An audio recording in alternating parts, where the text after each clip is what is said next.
낮 기온 50도. 20년 넘게 이어진 내전이 포성이 일상이 된 땅. 아프리카 수단의 오지, 톤지에는 희망이라는 단어조차 사치였습니다. 굶주림보다 무서운 전염병과 한센병의 고통 속에 사람들은 신을 원망하는 법조차 잊은 채 쓰러져 가고 있었습니다. 여기에 보장된 미래를 통째로 내던진 한 남자가 있습니다. 대한민국에서 촉망받던 젊은 의사. 그는 왜 안락한 삶과 따뜻한 가족의 품을 뒤로하고 세계에서 가장 위험하고 가난한 이곳으로 향했을까요? 사람들은 그를 미쳤다고 했지만 그는 그저 가장 필요한 곳에 가고 싶었을 뿐이라며 담담히 웃었습니다. 그는 톤지의 의사이자 아버지였으며 유일한 친구였습니다. 총을 들고 싸우던 소년들에게 트럼펫을 쥐어주며 음악의 기쁨을 알려주었고, 학교가 없어 나무 아래 모여있던 아이들에게 배움의 성전인 학교를 선물했습니다. 그가 세운 돈보스코 클리닉은 절망하던 이들에게 신이 자신들을 버리지 않았음을 증명하는 유일한 증거였습니다. 자신의 몸 안에서 암세포가 조용히 퍼져가는 줄도 모른 채 마지막 한 방울의 생명력까지 톤지의 아이들에게 쏟아부었던 사람. 48년이라는 짧은 생을 불꽃처럼 태우고 떠난 그를 위해 눈물이 메말랐던 톤지 사람들은 생전 처음 본 당무를 이루며 울었습니다. 사랑한다는 것은 곧 자신을 주는 것이라 말했던 성자. 종교와 인종의 벽을 넘어 인간의 존엄함을 일깨운 위대한 헌신의 기록. 오늘의 선악록 주인공은 수단의 슈바이처 이태석 신부입니다. 1962년 부산 서구 남부민동. 바다 냄새와 생선 비린내가 뒤섞인 골목 사이 작은 집 한 채에 10명의 아이가 북적이며 살고 있었습니다. 이태석은 그중 9째였죠. 넉넉할 리 없었습니다. 초등학교 2학년 때 아버지가 세상을 떠났고 어머니 신명남 여사는 자갈치 시장에서 삭바느질을 하며 홀로 아이들을 먹여 살렸습니다. 가난은 일상이었지만 이상하게도 이 아이에게는 마르지 않는 샘이 하나 있었습니다. 음악이었죠. 집에 피아노는커녕 장난감 하나 변변치 않았지만 동네 성당에 놓인 낡은 피아노 하나가 이 아이의 세계를 열어주었습니다. 누가 가르쳐 준 적 없습니다. 혼자 건반 위에 손을 올리고 소리를 만져가며 곡을 익혔죠. 초등학생 때 이미 동요를 작곡했고 중학생 시절에는 부산시 작곡구문에서 대상을 받기도 했습니다. 첼로, 색소폰, 클라리넷까지 독학으로 연주한 소년. 주변에서는 음악 천재라 불렀습니다. 그런데 이 소년의 마음속에는 음악과는 전혀 다른 씨앗이 하나 더 자라고 있었습니다. 성당에서 우연히 본 한 편의 영화 때문이었죠. 하와이 몰로카이 섬에서 버림받은 한센병 환자들과 함께 살다 자신도 한센병에 걸려 숨진 벨기에 선교사였던 다미안 신부의 이야기. 어린 태석은 그 영화를 보고 나서 성당 마당에 한참을 서 있었습니다. 나도 저렇게 살고 싶다. 초등학생이 품기에는 너무 거창한 다짐이었을까요? 하지만 이 한 문장은 훗날 그의 인생 전체를 관통하는 나침반이 됩니다. 물론 그 나침반이 가리키는 방향이 얼마나 가혹한 곳인지를 이때의 소녀는 알지 못했습니다. 1981년 경남고등학교를 졸업한 이태석 청년의 마음은 둘로 찢어져 있었습니다. 하고 싶은 것은 신학교였습니다. 사제가 되어 사람들을 돕고 싶다는 꿈. 어릴 적부터 품어온 그 다짐이 여전히 가슴속에서 타오르고 있었죠. 하지만 현실이 그를 붙잡았습니다. 자갈치 시장에서 허리가 굽도록 바느질을 해온 어머니. 그 어머니의 꿈은 단 하나. 아들이 의사가 되는 것이었습니다. 태석아, 내가 의사가 되면 이 집안이 살아난다. 차마 어머니 눈을 외면할 수 없었습니다. 이태석은 신학교 대신 인제대학교 의과대학에 진학합니다. 6년간의 의대 생활, 그리고 졸업 후 군의관으로 3년. 흰 가운을 입고 메스를 잡고 환자를 돌보는 나날이 이어졌습니다. 의사로서의 길은 탄탄했습니다. 어머니도 마침내 웃을 수 있었죠. 그런데 1990년 군복무를 마친 28살의 이태석에게 다시 그 질문이 찾아옵니다. 이대로 사는 게 맞는 걸까? 병원에서 환자를 볼 때마다 어린 시절 성당마당에 서서 품었던 그 다짐이 유령처럼 떠올랐습니다. 의사가 된 것은 어머니의 꿈이었지. 자신의 꿈은 아직 시작도 하지 않았다는 사실이요. 1991년 8월 이태석은 살레시오 수도회에 입회합니다. 의사의 길을 내려놓은 것이죠. 주변의 반응은 싸늘했습니다. 의사를 그만둔다고? 어머니는 어쩌려고? 친척들의 한숨과 걱정이 뒤를 따랐습니다. 하지만 그는 흔들리지 않았습니다. 아니, 정확히 말하면 많이 흔들렸지만 그래도 걸음을 멈추지 않았습니다. 광주 가톨릭대학교 신학과에 편입하고 이탈리아 로마의 교황 청립 살레시오 대학교로 유학을 떠났죠. 그리고 로마에서 운명적인 만남이 기다리고 있었습니다. 한국에서 20년간 선교사로 활동하다 아프리카 수단으로 떠난 곰곰이노 수사, 휴가차 로마에 들른 그 수사가 젊은 신학생 이태석에게 수단 이야기를 꺼냅니다. 내전으로 찢어진 땅, 의사가 단 한 명도 없는 마을, 총소리 속에서 죽어가는 아이들. 그 이야기를 듣는 이태석의 눈빛이 달라졌습니다. 1999년 방학을 이용해 케냐를 거쳐 남수단 톤지를 처음 방문합니다. 붉은 흙먼지, 40도를 넘나드는 열기, 파리가 들끓는 아이들의 눈. 그가 본 것은 지옥이었습니다. 하지만 돌아오는 비행기 안에서 이태석은 이미 결심을 끝낸 상태였습니다. 저곳에서 살겠습니다. 2001년 6월 24일 이태석은 서울에서 사제 서품을 받습니다. 그에게 서품을 내린 이는 김수환 추기경이었죠. 그리고 같은 해 12월 7일 그는 톤지에 발을 디딥니다. 39, 의사이자 사제, 두 개의 소명을 가슴에 안은 제 말입니다. 톤지의 현실은 2년 전 방문했을 때보다 나아진 것이 아무것도 없었습니다. 마을 전체에 의사는 없었고 가장 가까운 병원까지 수백 킬로미터를 가야 했습니다. 아이들은 말라리아, 콜레라, 결핵으로 죽어가고 있었고 어른들의 손에는 총과 칼이 들려 있었습니다. 20년간 이어진 내전이 이 마을에 남긴 것은 죽음에 대한 무감각뿐이었습니다. 이태석 신부는 도착하자마자 벽돌을 쌓기 시작합니다. 성당이 아니었습니다. 병원이었습니다. 성당은 나중에 지어도 됩니다. 지금 사람이 죽어가고 있는데 기도할 건물부터 올릴 수는 없지 않습니까? 그의 말이었죠. 병실 12개짜리 작은 병원이 세워졌고 진료가 시작되었습니다. 하루에 환자 200명, 많을 때는 300명. 주변 80여 개 마을을 직접 돌아다니며 순회 진료와 예방 접종을 했습니다. 혼자서요. 그런데 이 사람 여기서 멈추지 않았습니다. 학교를 지었습니다. 초등학교, 중학교, 고등학교. 12년 과정을 처음부터 끝까지 만들었죠. 기숙사도 세우고 수학을 가르치고 축구를 함께 했습니다.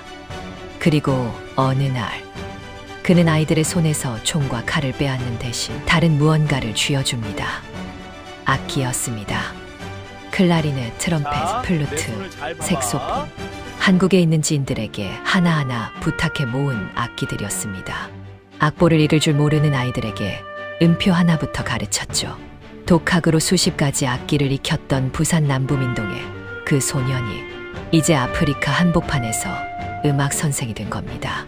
수십 년간 총소리만 울려 퍼지던 톤지의 한 해 아래 처음으로 클라리넷과 트럼펫의 선율이 울려 퍼졌습니다. 남수단 최초의 브라스 밴드 35인조. 연주가 끝난 뒤 한 아이가 말했습니다. 어른들의 총과 칼을 녹여서 클라리넷과 트럼펫을 만들고 싶어요. 그 한마디에 이태석 신부가 왜 이 머나먼 땅까지 왔는지 그 이유의 절반이 담겨 있었습니다. 그뿐이 아닙니다. 톤지에서 10km 떨어진 곳 라이촉이라는 마을이 있었습니다. 한센병 환자들이 세상에서 버림받은 채 모여 사는 곳이었죠. 사람들은 그 마을을 죽은 자들의 땅이라 불렀습니다. 이태석 신부는 그곳을 외면하지 않았습니다. 하루 300명의 진료를 마치고도 붉은 흙길을 걸어 라이촉을 찾았습니다. 맨손으로 환자들의 상처를 닦고 붕대를 감았습니다. 무슬림이든 토속신앙을 가진이든 종교를 묻지 않았습니다. 민병대원도 탈영병도 가리지 않았죠. 그래서 무장한 군인들조차 이 병원 근처에서는 총을 들지 않았습니다. 총을 드는 것이 부끄러운 곳이 된 겁니다. 병원, 학교, 브라스밴드, 한센인 마을 순회진료. 이 모든 것을 한 사람이 해냈습니다. 7년의 세월 동안 하루 서너 시간을 자면서 쉬는 날 없이 톤즈 사람들은 그를 파더 쫄리라 불렀습니다. 존 리, 자신들의 발음에 맞게 부른 이름이었죠. 그 이름은 톤즈의 공기 속에 스며들어 마치 처음부터 그곳에 있었던 사람처럼 자연스러워졌습니다. 그런데 말입니다. 이 이야기가 여기서 아름답게 끝났다면 저는 이 대본을 쓰지 않았을 겁니다. 2008년 11월 이태석 신부는 짧은 휴가를 위해 한국에 돌아옵니다. 7회 만의 건강검진이었습니다. 검사 결과지를 받아든 의사의 얼굴이 굳었습니다. 대장암 사기. 이미 온몸에 퍼진 뒤였습니다. 그리고 이 남자는 그 진단을 들은 직후 이렇게 말합니다. 톤즈 아이들은 어떡하죠? 자기 몸이 아니라 10,000km 떨어진 아이들을 먼저 걱정한 겁니다. 2008년 11월 서울 성모병원 진료실. 이태석 신부는 의사였기에 검사 결과지의 숫자가 무엇을 의미하는지 누구보다 정확히 알았습니다. 대장암 사기, 간전이. 의학적으로 이 숫자가 가리키는 곳은 하나뿐이었죠. 그런데 진단을 들은 직후 그가 꺼낸 첫 마디는 자신의 생존율이 아니었습니다. 톤즈에 돌아가야 합니다. 아이들 약이 떨어질 때가 됐어요. 곁에 있던 동료 신부가 말렸습니다. 지금 당장 항암 치료를 시작해야 한다고. 아프리카에 돌아가면 치료 자체가 불가능하다고. 이태석 신부는 한참을 침묵했습니다. 그리고 천천히 고개를 끄덕였죠. 자신을 위해서가 아니었습니다. 살아서 톤즈에 돌아가려면 지금 여기서 버텨야 했으니까요. 항암 치료가 시작되었습니다. 아프리카에 있는 동안 항생제를 거의 쓰지 않았던 그의 몸은 역설적이게도 항암제에 강하게 반응했습니다. 처음에는 희망이 있는 것처럼 보였죠. 하지만 암은 멈추지 않았습니다. 진통제의 용량은 계속 올라갔고 어느 순간부터는 약으로도 통증을 잡을 수 없게 되었습니다. 투병을 곁에서 지켜본 위원석 신부는 훗날 이렇게 회고합니다. 어느 순간 자신이 돌아갈 수 없다는 걸 알게 된 것 같았습니다. 그때부터 이태석 신부의 눈에서 빛이 바뀌었어요. 슬픔이 아니라 무언가를 마무리 짓겠다는 결연함이었습니다. 2010년 1월 14일 새벽 서울 성모병원 병실.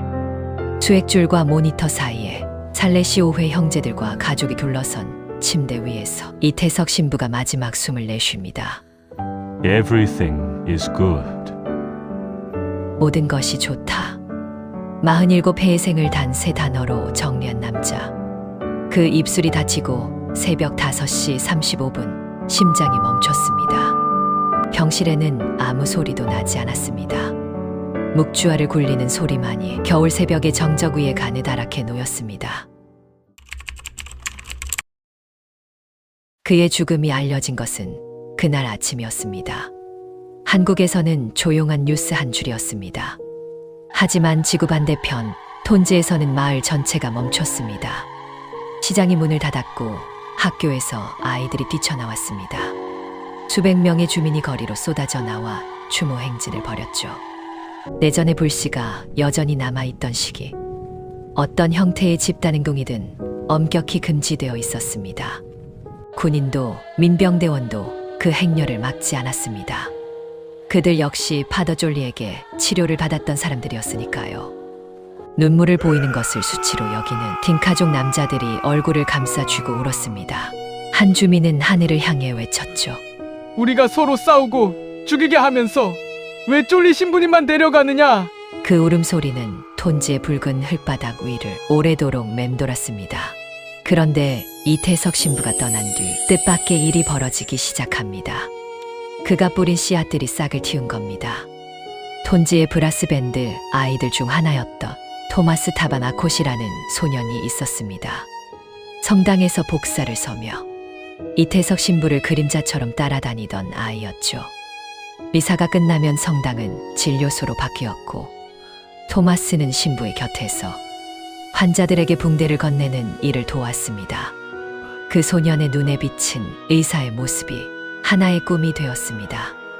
이태석 신부의 권유로 한국에 온 토마스와 또 다른 제자 존 마옌 루베는 이태석 신부의 모교인 인제대학교 의과대학에 입학합니다. 한국어를 모르는 상태에서 2년간 어학 공부를 하고 6년간 의대 과정을 마쳤습니다. 2024년 두 사람은 대한민국 전문의 자격시험에 나란히 합격했습니다. 톤지의 그 먼지 투성이 교실에서 출발한 두 소년이 대한민국의 의사가 된 겁니다. 신부님이 제가 의과대학을 졸업하는 모습을 보셨으면 좋았을 텐데. 토마스가 남긴 이 한마디에 이태석 신부의 생이 요약되어 있는지도 모릅니다. 이태석 신부가 세상을 떠난 뒤 그의 이름은 오히려 더 크게 불리기 시작했습니다. 2010년 4월 KBS 스페셜 수단의 슈바이처 고 이태석 신부가 방영되었고 같은 해 9월 이를 재편집한 다큐멘터리 영화 울지마 톤지가 개봉했습니다. 단 몇 개의 상영관에서 시작했지만 입소문만으로 40만 관객을 넘겼죠. 2011년에는 바티칸 교황청 비오 10세호에서 이 영화가 공식 상영되었습니다. 대한민국 정부는 국민 추천제를 통해 국민훈장 최고 등급인 무궁화장을 주서했고 2018년 남수단 정부는 건국 이래 최초로 외국인에게 대통령 훈장을 수여했습니다. 그리고 같은 해 이태석 신부의 삶은 남수단 초중등 국정교과서에 실렸습니다. 한국인이 아프리카의 교과서에 등장하는 일. 이태석 신부가 아니었다면 상상하기 어려운 일이었죠.